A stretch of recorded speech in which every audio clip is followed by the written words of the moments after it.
You'd probably like her. All right.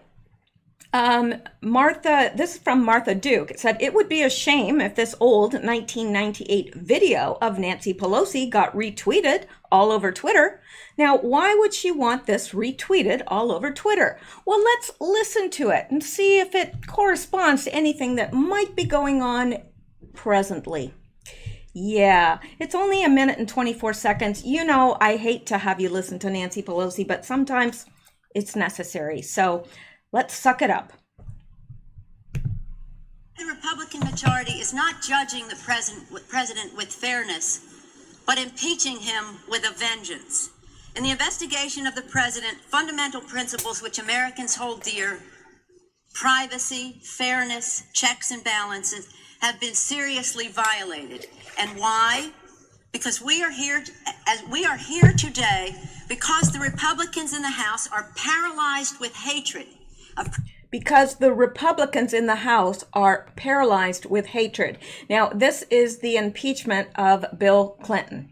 Okay, so that is the background on this. So she says, we're here today because the Republicans in the House are paralyzed with hatred. Because the Republicans in the House are paralyzed with hatred of President Clinton, and until the Republicans free themselves of this hatred, our country will suffer. I rise to oppose. Wow, they're paralyzed with this hatred. Until they get rid of this hatred, the country will suffer. Huh.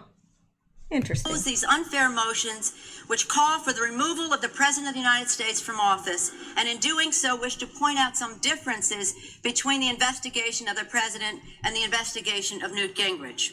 The first principle in our investigation of Newt Gingrich was that at the moment we found exculpatory information, it would be reported immediately to the accused and be made public.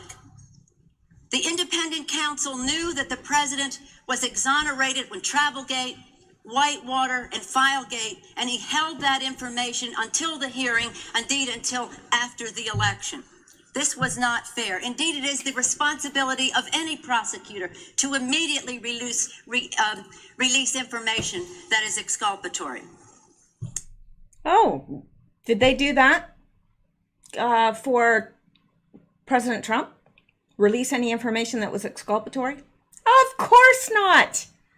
Oh my gosh, this just blew me away when I saw this. First of all, she actually can speak coherently here for the most part.